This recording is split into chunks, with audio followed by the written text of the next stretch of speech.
E aí pessoal, tudo bem? Eu sou o Temer e você está no Colecionador de Milagres.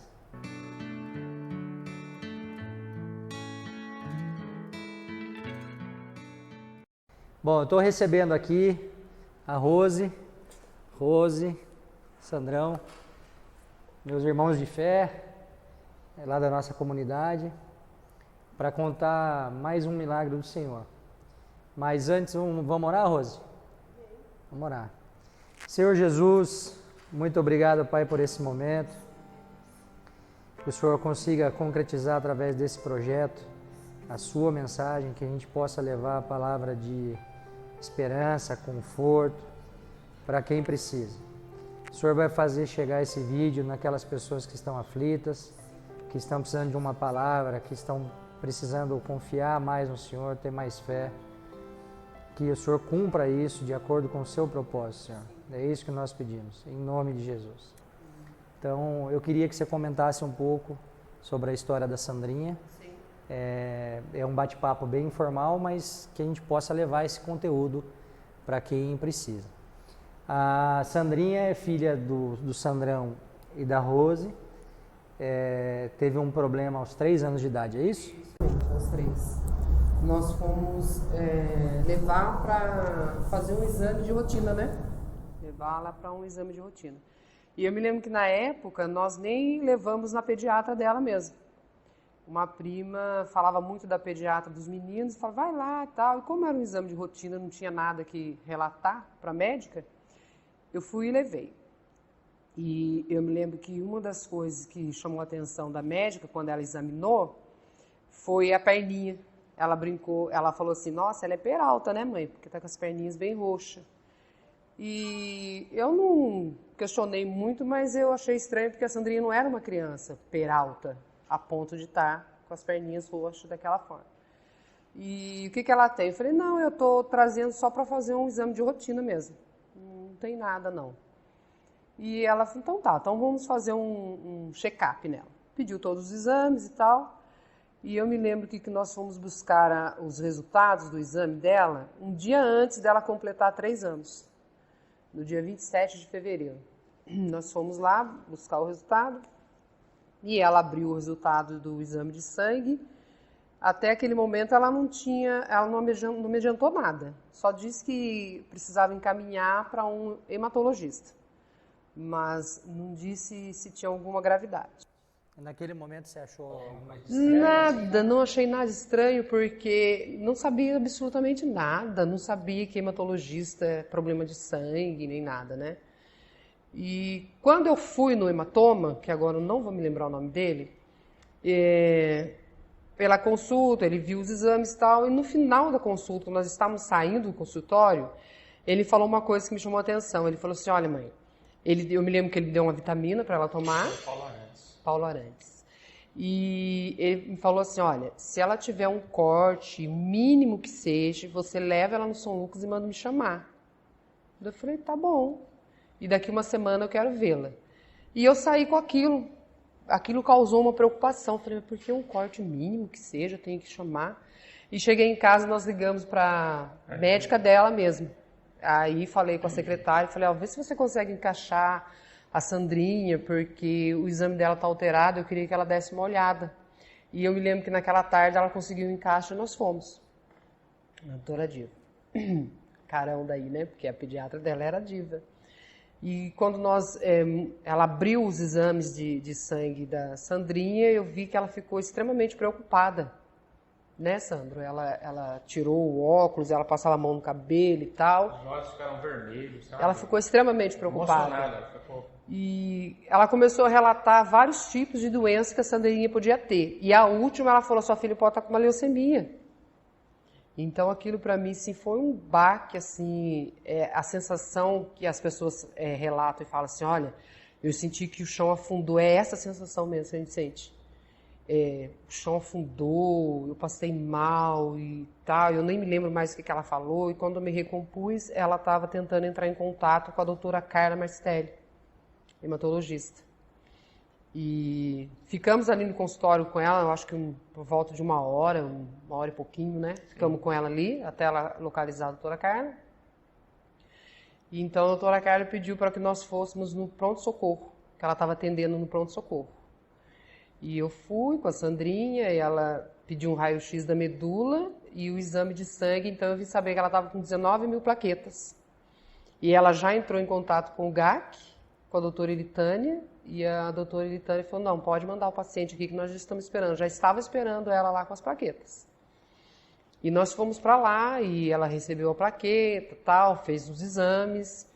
E teve um período em que voltou ao normal, né? Nós achamos, a doutora Elitânia achou que poderia ser um vírus que tinha dado na medula e que tinha voltado ao normal.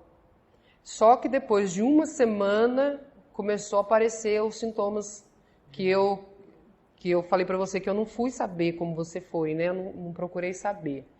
Hematomas pelo corpo, mancha roxa pelo corpo. E o menor, se você pegasse nela assim, na hora ela já ficava roxa. E voltamos com ela para lá. Aí ela teve que fazer aquele exame, o mielograma, e eu me lembro que quem fez o mielograma foi o Dr. Glauco, e eu fiquei com a doutora Elitânia do lado de fora. Eu lembro que a doutora Elitânia estava grávida, e ela me apoiou na barriga dela e ficou comigo lá, porque eu já sabia que estava fazendo esse exame para ver se era leucemia. Ela já tinha me adiantado, os médicos já tinham me adiantado, que ela poderia, esse exame ia confirmar se era uma leucemia que ela estava.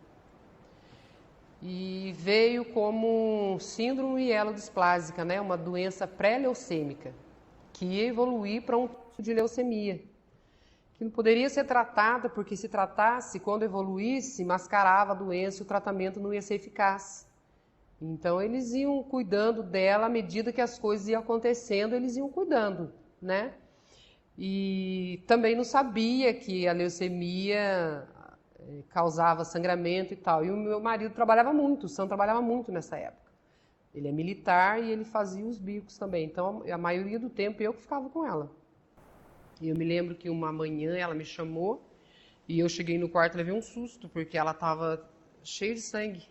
Cabelinho, lençol, a fronha, e eu fiquei extremamente assustada. Eu me lembro uma vez que eles não conseguiam pegar, ia pegar no pezinho. E ela ficava para a enfermeira, não, doutora, aqui, por favor, no meu pezinho, não, por favor. Ela falava, né, porque a dificuldade de pegar a veia. E nesse período ela teve, por conta das plaquetas baixas, o baço aumenta. O baço aumentava muito, né? E o baço dela começou a aumentar e comprimiu o pulmão. Então ela tinha aquela dificuldade de respirar por conta disso. E como que ficou o Sandro nesse período aí Como é que você ficou, Sandro, de ver a sua filha passar por isso? Eu explorava os amigos que tentavam me consolar, né? Porque eu tinha que trabalhar. Nós não tínhamos aí, nesse período ainda, nós não conhecíamos Jesus, né? A gente foi buscar o Senhor nesse momento de dor, né? E aí eu trabalhava e os próprios amigos contavam as experiências dele, tentando me explorar, né? Me confortar, né? Eu lembro que a escala de serviço era uma escala diferenciada, diurna, para que todas as noites eu pudesse estar em casa. A doença não tinha evoluído com a leucemia ainda, né? Era uma doença pré-leucêmica. E aí parecia que estava dando uma medicação para segurar algo que a gente não sabia o que ia acontecer. Antes da gente começar a gravar, a gente estava batendo um papo ali. Eu já me emocionei ali pra caramba, acho que todo mundo, né? A gente identifica na história, nessas histórias todas, por mais difíceis que elas são, o cuidado de Deus. Sim. E são coisas pontuais e determinantes do cuidado de Deus, da ação de Deus. Conta para quem está assistindo aquela história de quando ela estava hospitalizada e que ela teve um mal-estar súbito. Conta pro pessoal. Foi interessante, eu fico vendo, nesse período, eu já havia conhecido o Senhor Jesus, né? Então, a gente já se relacionava e eu tinha mais essa paz, essa tranquilidade. Então, eu levava os cuidados dele, tudo aquilo que eu sabia que fugia do cuidado do médico, e o médico não tinha possibilidade. E eu me lembro que quando a plaqueta dela caiu, uma das vezes que a plaqueta caiu, eu penso assim, que o senhor olhou bem e falou assim, não tem fé o suficiente para que eu sustento. E de repente a plaqueta dela subiu para 120 mil, os médicos, o doutor Marcelo ainda brincou com o meu esposo, falou, você comprou plaqueta na vendinha? Brincou com ele, né? Porque dentro do quadro dela, ela não poderia ter aquela quantidade. Então eu vejo assim que Deus me sustentou naquele momento, que eu não tinha fé suficiente para que ele ia sustentar. Mas houve um outro segundo período em que a plaqueta dela caiu e ela tomava a plaqueta de 12 em 12 horas. 11 horas da manhã e às 11 horas da noite. E aí ela já estava no hospital. Já estava hospitalizada. Daí começou a transplantar, fazer a plaqueta das 11 da noite e 11 da manhã. 11 da noite e 11 da manhã. Numa dessas, no horário das 11 horas da manhã, o Sandro estava comigo. E eu me lembro que ela estava deitadinha no sofá, ela pediu para ir para o sofá e estava vendo TV. E ali, de repente, ela... Mamãe, só deu tempo dela falar mamãe. E virou o olhinho, e quando eu olhei, ela estava todinha roxa. Todinha roxa, a boquinha já travada, já passando mal. E eu me lembro que eu saí do quarto e fui para o banheiro.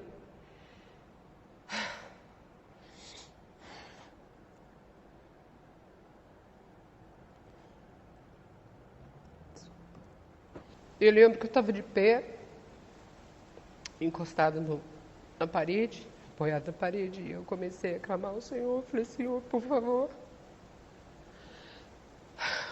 O Senhor falou que o Senhor ia cuidar dela. Ela não precisa de plaquetas, ela precisa do Senhor. E eu lembro que eu fui me arrastando até o chão e sentei. Eu saí daquele lugar, aquela hora. O Senhor me tirou dali. Eu já não ouvia mais nada. E o Senhor falou, eu sou as plaquetas da sua filha. Confia em mim. Eu falei, eu estou aprendendo a confiar porque eu não conhecia o Senhor, né? Eu ouvia falar, mas agora eu conheço. Se o Senhor está me dizendo que o Senhor vai cuidar, eu creio que o Senhor vai. Aquele hematoma enorme na barriga foi sumindo, foi clareando, as petecs foi sumindo. E eles faziam os exames, a plaqueta dela caiu para 3 mil. 3 mil plaquetas. Eu me lembro que o médico falou assim, mãe, 10 mil é nada para nós no organismo. Ela está com 3. Ou seja, ela não tinha motivo nenhum para ter uma melhor aparência se a plaqueta estava diminuindo. Não tinha motivo nenhum para melhorar. E eu me lembro que numa sexta-feira, quando aconteceu tudo isso, ela foi limpando as plaquetas baixas, e o médico sem ter compreensão de como que ela estava ficando limpa, voltando o cheiro normal e tal. Eu me lembro que numa sexta-feira, chovia muito em São José, e ela subiu na cadeirinha e ficou olhando no vitrô lá fora. E ela virou para mim e falou assim, mamãe, o papai do céu amanhã vai dar um dia lindo, fez assim com a mãozinha. Daí eu falei, por quê? Porque eu vou embora. Eu falei, como assim você vai embora? Daí eu pensei assim comigo, nossa, não tem noção do que tá falando, né? Tá com 3 mil plaquetas, estado grave o médico, né? Vai, o tio Marcelo vai vir aqui e vai dar alta para mim. E no sábado amanheceu um dia perfeito, lindo. E o doutor Marcelo entrou no quarto. E ele veio, me chamou no cantinho e falou, olha mãe, eu vou dar alta para sua filha. Mas você curta a sua filha, porque uma criança com 3 mil plaquetas não vive. Se eu trancar a sua filha na UTI, eu não salvo a vida dela. Aí eu pensei, você não salva. Mas aquele com quem eu falei, que me garantiu, esse sim, é ele que vai salvar.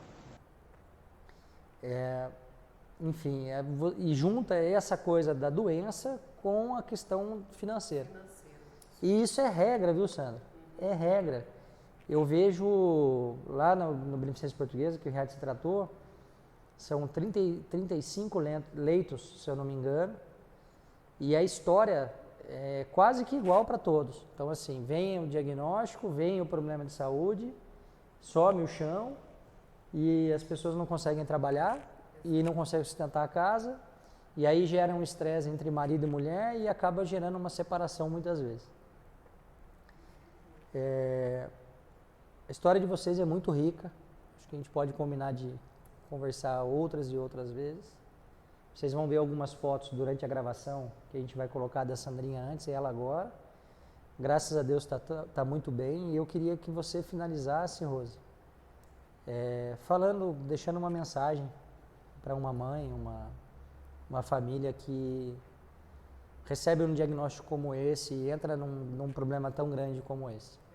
Felizmente a gente sabe que no caso da Sandrinha ela recebeu o transplante e deu tudo certo. Criaram uma expectativa muito grande que o transplante iria resolver o problema. Mas quando nós fomos chamados para fazer, realmente, para ela internar e fazer o transplante, no final da tarde, quando nós entramos no quarto, depois da batelagem de exame que ela fez, o Dr. Maria entrou no quarto e deu a notícia de que, infelizmente, nem o transplante iria resolver mais. Porque a medula dela só estava fabricando as células cancerígenas, né? E aconteceu o inverso, o câncer ia povoar a medula. Então ele tentou me convencer de não fazer. Então naquele momento que ele me deu a notícia, eu falei, olha doutor, o senhor pode fazer, porque Deus me trouxe aqui para eu voltar vitoriosa. E ele ficou inconsolado, tipo assim, ela não está entendendo, né? Que vai passar por todo esse procedimento de quimioterapia e não vai dar em nada isso. E depois ele encontrou com o Sandro, minutos depois eu estava conversando com o Sandro, que ele foi levar algumas coisas para mim lá no hospital, e ele estava passando, ele veio e tentou convencer o Sandro.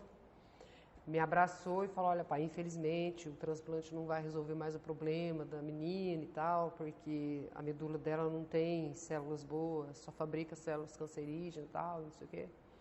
E ele falou que não, que iria fazer.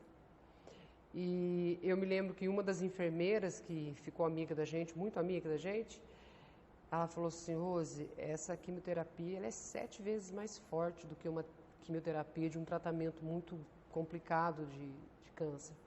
Ela acaba detonando mesmo com o paciente e a gente ouve notícias de que o paciente morre e a gente ouvia muito isso mesmo lá. As notícias ruins são as primeiras que chegam, né? E eu me lembro que quando o enfermeiro trouxe os papéis para eu assinar, e eu comecei a ler os papéis. Vem a óbito, vem a óbito, vem a óbito. Falei, não, vem a óbito, vem a óbito. Aí eu nem li tudo, perguntei para ele onde que eu tenho que assinar. Daí ele falou assim, aqui na última página. Eu fui lá, assinei, orei, e eles vieram ligar a quimioterapia, os frascos de quimioterapia. Eu me lembro que quando ele ligou tudo nela e saiu, eu dobrei o joelho, e o Senhor me deportou para aquela passagem, né, que o Sadraque, Mesaque e Abednego entra e ele aquece a fornalha 7 vezes mais. E eu falei, a fornalha foi aquecida 7 vezes mais, mas o Senhor está comigo. Amém. O Senhor está com ela e todo o mal, eu me lembro que eu estendi a mão em direção à quimioterapia de joelhos e falei, Senhor, todo o mal que essa quimioterapia faz, o Senhor é poderoso para não deixar fazer na minha filha. Que só o bem que ela tem que causar, que ela cause, mas o mal, o Senhor não permita que faça. E a radioterapia também, ela fez 12 sessões, era para fazer só na medula, ela fez no corpo todo. E eu me lembro também que toda vez que ela entrava lá, eu ficava do lado de fora, o pessoal aqui, vendo ela para a telinha, né? E eu conversando com o Senhor, pedindo para que o Senhor não deixasse que nenhum mal acontecesse nela. E no caso dela, transplante não aparentado, depois de 1 mês, começa a dar sintomas de pega na medula. E eu me lembro que na noite do 8º dia, e no dia que ligaram a medula, ela acordou de manhã eufórica, pulando nos pés do berço. E eu lembro que eu estava sentado no fundo do quarto, lendo a Bíblia, e ela ficou de pé e ela fazia assim com a mãozinha. Mamãe, eu estava aqui, mas só que eu estava aqui dormindo, mas eu estava dormindo. Ela tinha tido uma experiência que ela não estava sabendo me contar. E eu fiquei olhando para ela, ela falou assim, daí mamãe, o papai do céu me levou lá no céu, não tinha cor, ela fez assim com a mãozinha, deixou tudo colorido, me deu uma medula novinha, ela me conta. E na noite do 8º dia, a medula dela pegou. Eu me lembro que o Dr. Maria entrou e empurrou a minha cama e ficou de bruço em cima dela, ela dormindo com os bracinhos aí, e os cabelinhos não tinham caído ainda, ela com o bracinho, e ele beijava ela, esfregava o nariz nela, e chegava no pezinho, erguia, soltava e beijava, e eu fiquei olhando para ele de costa para mim, e eu falei assim, Simeia, tem alguma coisa para me falar? Ele está pensando se fala ou não, né? O que será que é? E eu sentada no sofá olhando para ele, ele virou para mim e falou assim, a noite do 8º dia, e depois de 30 dias começa a dar sintoma. Ele virou para mim e falou assim, a mãe acredita que a medula dessa criança está pegando? O mesmo médico me falou que não ia dar resultado. Eu levantei assim, falei, tá, doutor, glória a Deus. Ele falou assim, calma, nós vamos repetir o exame. Eu falei, o senhor pode repetir porque está pegando mesmo. E aí só foi pega de medula e todo mundo entrava no quarto. Você conversou com o Pai do Céu, você me viu lá, aquela coisa e tal. E o que eu deixo aqui para as mães e para os pais que estão passando essas dificuldades em relação à doença, porque eu penso assim, um filho, uma febre já causa uma preocupação muito grande para a gente, né? E quando a gente começa a ter essa intimidade com o Pai, e ele vai estreitando para que a gente fique na dependência dele, porque até o lado financeiro é para a gente criar dependência dele, ver que nós dependemos dele para tudo. Então, quando a gente vai criando essa intimidade com o Pai, ele vai falando e ele vai sustentando você na palavra, a palavra dele vai falando e você, aquilo entra e fica, você tem que aguardar e esperar que aquilo que ele falou vai se cumprir. Porque a palavra de Deus, ela não volta vazia. Ela vem e faz aquilo que o Senhor determinou que é para ser feito, né? E o Senhor falou que nós voltaríamos vitoriosos. E Ele falou que Ele ia colocar a medula. E Ele provou que Ele é capaz de achar 3, 30, 300 doadores. Mas quem iria fazer era Ele. Então, ficar firme naquilo que o Senhor fala. Se o Senhor falou, não olhe para as circunstâncias. Porque as circunstâncias tendem a nos atirar a fé. Quando a gente olha para a circunstância, você tende a ficar abalado. Mas se você permanecer naquilo que o Senhor falou, você vai colher as maravilhas que Ele falou.